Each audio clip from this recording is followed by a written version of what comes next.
like I say, we still have our family church sitting on West Montgomery in Acres Home. Being little, I watched my Uncle James struggle like with that. I seen how it kind of tore our family like apart, and I know that happened. It was because of money. Well, it had nothing to do with the faith. None of that. It was like mostly about money. Right. But think about this. You know, it's a lot of other things that tear up the family. It's drugs, it's infidelity, it's those type of things. But that's not, in my mind, it's not, that's not the conduit to end it. True. That's the conduit to make it better. I'm not gonna walk that walk and be in that situation. True. You know, so those are the things. I love the church, but I don't have a problem stepping away from it. I used to drive from Fresno to Lamarck. I worked for the church, and I went ahead and I attended the church. So that was an hour. You know, some days I was there 4 or 5 times a week. I joined Covenant Glen. You know, it was closer. I lived there, but they moved. I went with them. After a while, that wasn't a good fit for me anymore, and we moved. Right. You know, and people get caught up though. Oh no, that's my church. That's my home church. Man, you gonna die in hell. In the church in hell, you know, living the hellish feelings. You sitting in the church, you looking at the pastor, you can't stand the pastor, he asking you for money. That's not a good fit for you no more. So I'm gonna tell you that money thing really does drive people away. Oh yeah. As a pastor, I'd never go to my church and ask for money. We take up one offering. The way it works at my church is there's a council. So if the council says for anniversary service, for instance, everybody gonna give 150 for 150th anniversary. So we had 150th anniversary. Everybody gave 100, but everybody agreed. Okay, so and I didn't get up there, but one time and say we came to a consensus that to celebrate, we want to give $150. Now here's the reality: we needed to give it because we have what is called apportionments in the United Methodist Church. Now here's the reality: when you become a real true Christian, right? When you begin to get off of the milk and get to the meat, then you understand, right? Right.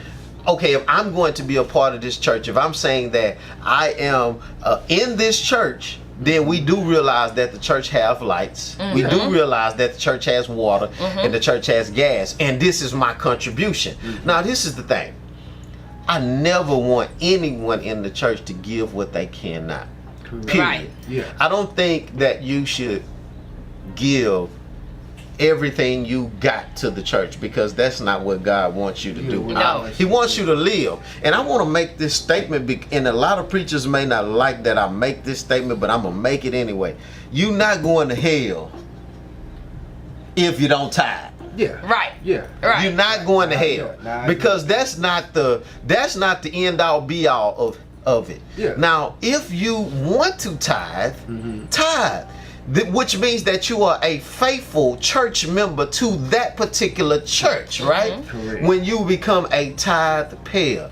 But I think sometimes we get so stuck on, you better pay your tithes, you need to pay your tithes. Okay, listen, if this is God's church, let's be real. He'll take care of it. He's gonna take care of it. Right? Yeah. God can take care of his church. And yes, every preacher always says, well, it's only 20% of the people tithing, you know, and the other 80 they don't tithe. You know what? I want to see those numbers too, because I kind of feel that way sometimes, but I don't think that's just the truth all the time. I just feel like, show me the receipt. Stop. Yes. That. Because here's the next part. I went to a funeral service up here on this north side. You know, I don't venture to the north too often, okay? But I went to a funeral service, and in the church, at the entrance of the church, they did in the not foyer, take offering at the funeral. Oh no! They didn't take the offering. But wait! They had a list of the people who tithe and who don't. Oh my God! Who should be tithing? Oh my God! And to me, it's like that's terrible. Yeah, and that's trickery too. Wait a minute. A lot of times, wait a minute. I'm not done, my brother. Okay. They also had on this list what you're supposed to give, which means that the pastor know your income. So if you made, let's say, 100,000, you should give 10,000. So the chart displayed of the 10,000 Sister Rose should have been having, she only at 8. So Sister Rose, you $2,000 short, and we in December. See, that's when the business part of the church is out of order. That's what deters me. That right there, because it's like now you have it in the competition set.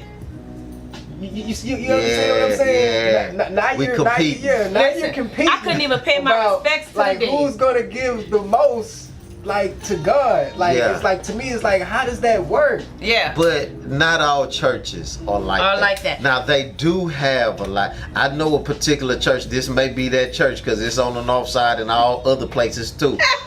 They give. You have to give your check stub. W-2s or your check stub or something like I've that, seen that. so they can know. That's too much. Yeah, that's why I said. And that's like not oil and of water. God. It's That's not of that God. doesn't mix. And I'm like, okay, even if I am gonna do that, let's say I am that person that got that list up there, and I'm that pastor seeing what you make. That's fine. I don't want that money. You make $100,000 a year, you gonna give $10,000. That's fine.